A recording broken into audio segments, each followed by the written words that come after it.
Salut tout le monde, c'est Aziz qui revient. Ça faisait longtemps, donc bon, quand même j'ai un petit peu évolué dans ma lecture, donc ce serait sympa de vous en faire part un petit moment.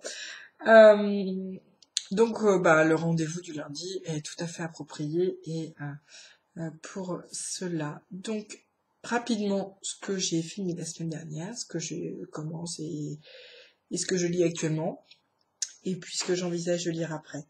Voilà, avec après, je verrai. Qu'est-ce que je vous raconte? Alors, la semaine dernière, en fait, tout simplement, je sais même pas si je vous en avais vraiment parlé en live ou pas, mais j'avais commencé à un moment donné les aventures de Vicky Nelson. Donc, le tome 1 s'appelle Le Prix du sang. L'auteur, c'est Tania Huff, et donc j'ai lu, on trouve ça chez Darklight, machin. Euh, voilà typiquement type de livre que je n'aurais jamais acheté. Euh, Enfin, je trouve que la couverture est hyper cliché. Enfin, ça me fait penser à Carrie. Je sais pas pourquoi, parce que enfin, il y a peu de références finalement. Mais si, voilà, la scène de Carrie de Stephen King. Je, voilà, voilà, la cover, le quatrième de couvre, voilà, nous parle d'un hurlement, d'une légende. Enfin, un truc autour des vampires, Vicky, qui est une ex-flic, qui a démissionné, qui est maintenant à son service perso en tant que détective, mais a toujours des liens avec l'ancienne brigade. Elle se retrouve sur une enquête où, voilà, et ça ressemble à un vampire, à un meurtre de vampire, et qui finalement, bah, elle se retrouve à découvrir un univers un peu parallèle qu'elle n'aurait pas soupçonné jusque-là, et que voilà, son statut de détective lui permet d'explorer, alors qu'avant, voilà, étant flic, c'était pas vraiment permis, entre guillemets. Donc, une lecture où j'y suis allée vraiment à reculons. Pourquoi ce livre est arrivé dans la palle déjà? C'est Merci les Baby Challenge de Livre Addict. Donc, qui désignait en fait Vicky Nelson dans le top 20 des meilleures séries, ou enfin, des meilleurs ouvrages Big Hit pour l'année 2010. Enfin, donc ça faisait le Baby Challenge 2011. Mais t'es dit, pourquoi pas, essayons, vérifions, peut-être que les lecteurs ont un bon avis, ils ont déjà convaincu sur comment se débarrasser d'un vampire amoureux. Et puis bah là, rebingo, quoi. Franchement, pourtant, j'étais prête, hein. J'avais tout préparé, l'argumentation, comme quoi, enfin voilà, les lecteurs de Livre Addict étaient vraiment une bande de quiches qui savaient pas reconnaître quelque chose de potable à quelque chose de moyen. Je dis pas que c'est extraordinaire, mais ça fonctionne bien, c'est plausible, euh, et on se laisse prendre. C'est clairement plus de l'intrigue et du policier, mais avec juste ce qu'il faut, voilà, de paranormal, juste ce qu'il faut d'intrigue relationnelle, sans que ce soit forcément amoureux. Au niveau, enfin voilà, on sent que voilà, Vicky est une personnalité et au niveau social, elle a ses propres particularités et donc voilà, on aime bien savoir comment est-ce qu'elle évolue euh, dans tout ce petit univers. J'ai en fait, ouais, je me suis surprise à aimer. Je me suis vraiment surprise à aimer. Au début, je l'ai lu vraiment en diagonale et puis en longueur, puisque je l'avais ouvert peu de temps avant d'aller à Montreuil. Donc voilà, il y a eu le week-end, il y a eu enfin, les différents jours où j'ai pas pu lire. Après, j'ai choisi de lire autre chose. Donc là, clairement, voilà, c'est bon, c'était reparti, c'était Vicky Nelson. Et je suis très contente de cette lecture. Franchement. Donc, je me surprends à penser à acheter le deuxième parce que, enfin, ouais, ça m'a vraiment pas déplu et j'aimerais savoir vraiment comment ça évolue, sincèrement. Donc, vraiment, sincèrement, vous remarquez, c'est des adverbes qui reviennent, donc ça démontre quand même mon honnêteté vis-à-vis de cet avis. C'est pas du tout tronqué ou sponsorisé ou acheté ou voilà. Euh, et puis il y a une petite série télé qui existe apparemment sur le sujet, donc il y a peut-être 2 saisons, et Blood Ties, qui existe. Je crois qu'on m'a dit, voilà, les 2 premiers épisodes reprennent l'intrigue de ce tome 1 et après ça évolue dans d'autres univers. Voilà, pour Vicky Nelson. J'ai dû finir à peu près jeudi, mercredi ou jeudi. Et donc après, je savais pas trop quoi prendre. Donc j'ai commencé Artemis Fowl, le tome 1 de Owen Colfer. Toujours dans la perspective Baby Challenge. En plus, celui-ci, il compte double Baby Challenge Fantasy, Baby Challenge Jeunesse. Ça s'arrête le 31 décembre. Je pense pas que je vais y arriver, mais voilà. Donc Artemis, je pense pas que j'y serais allée aussi toute seule de moi-même l'acheter. Donc du coup, il est en poche. Et ben, on est content qu'il existe en poche. La quatrième de Cove parce que vraiment elle représente assez bien, elle trace l'univers assez bien.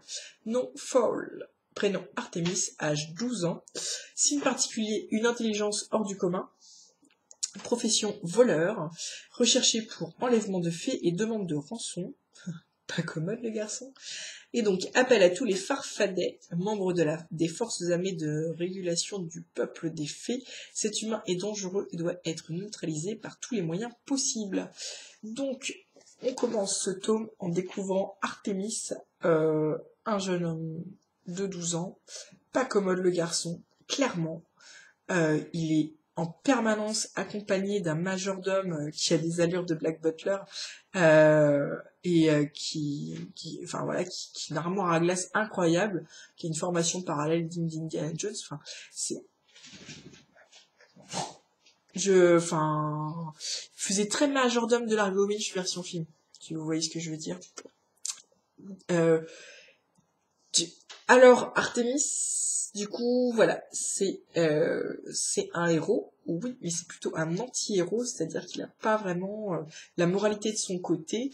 Et donc là, moi, je suis à 149 pages sur 350. Donc ça y est, là, tout s'est mis en branle. Le bonhomme, en quelques chapitres, quand même, à 12 ans, il a réussi à trouver le livre qui détient en fait la connaissance du monde des fées, enfin un livre qui permet d'éclairer ça, donc apparemment toutes les fées en ont un, donc lui il a réussi à choper le livre d'une fée, le traduire, parce que c'est quand même en langage fée, donc quand même, il a de la suite dans les idées, demander une stratégie tout à fait plausible sans se faire berner pour capturer une fée et demander une rançon en misant sur l'or des fées. Vous savez, l'or des farfadets qui pousse à la racine des arcs-en-ciel. Donc, pour pouvoir permettre à sa famille de retrouver leur fortune légendaire. Donc, et il a 12 ans. Ça promet, hein. Donc, voilà. Il est pas Jojo, hein. C'est pas un blagueur. Ouais. Clairement adulte avant l'âge. C'est terrible, parfois j'ai envie de le claquer, parfois j'ai envie de le poupouner, parce que, il nous décrit aussi sa mère qui est pas dans un état de santé tout à fait splendide. On le voit évoluer, entouré de son majordome, tout ça. Donc voilà, je suis là-dedans. C'est très peuplé, c'est très bien écrit, les interactions entre les personnages sont assez intéressantes. Il y a un très bon scénario, sens de la réplique est là, donc c'est très agréable à lire, sans que ce soit un coup de cœur ou quoi que ce soit, mais effectivement ça se lit bien, ça mérite son tome 20 dans les séries jeunesse et fantasy, je pense. Voilà, je vous redis ça quand j'ai fini. Et donc après, ce sera là-dedans. Soit Jazz Path, soit Kate Daniels. Toujours Baby Challenge, Big Hit, tac, tac, tac, tac. Donc sachant que l'idéal serait d'avoir lu les deux avant la fin 2011. C'est toujours dans ces semaines-là qu'on a toujours le plus de temps de lire. C'est très bien connu. Donc du coup, je découvre ces deux trucs-là. Je regarde les nouvelles covers, ça me plaît, pas trop mal. Kate Daniel, je retourne et je lis les petits pictogrammes de Milady qui m'indiquent une série d'action gothique. Donc je sais pas quel univers ça va être. Et Jazz Parks qui me décrit une série d'action et de romance. Je connais un peu plus. Donc voilà ce que je vais découvrir par la suite. C'était tout, c'était chez moi, c'était les lectures qui occupent et préoccupent ma table de nuit à l'heure actuelle.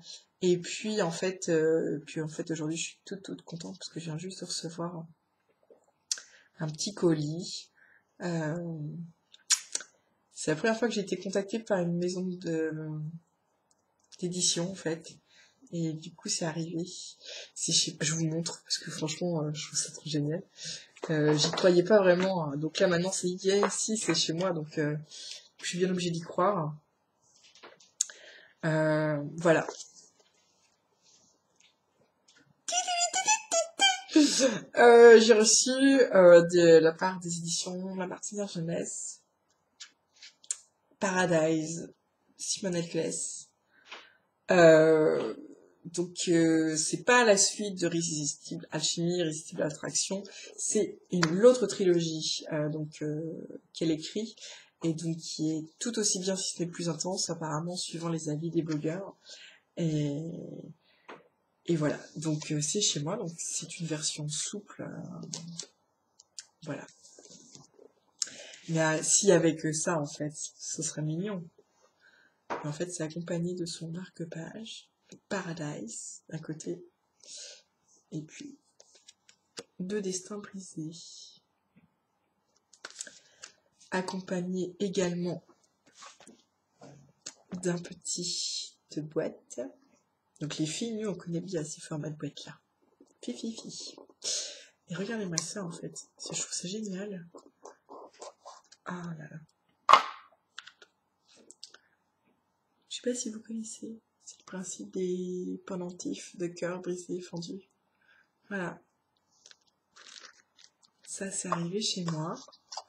Et il y a même la petite clé USB qui va avec. Donc voilà, c'est arrivé chez moi, je suis très contente. Donc je connais ma première lecture 2012. Parce que je pense que voilà, je me suis engagée à lire ça, donc je vais lire ça. Mais c'est la classe quand même, hein. C'est génial. Je suis très contente. Et on retrouve enfin la police qui avait été choisie pour Irrésistible Attraction. Bon, enfin bref, Irrésistible Alchimie, pardon. Voilà, c'était chez moi. On se redit à très vite, à très bientôt. Je sais pas quand, mais j'espère bientôt. Et puis, j'espère que vous passez de beaux moments lecture. Et je vous souhaite de très bonnes fêtes de fin d'année si je vous vois pas d'ici là. Ciao, ciao, bye.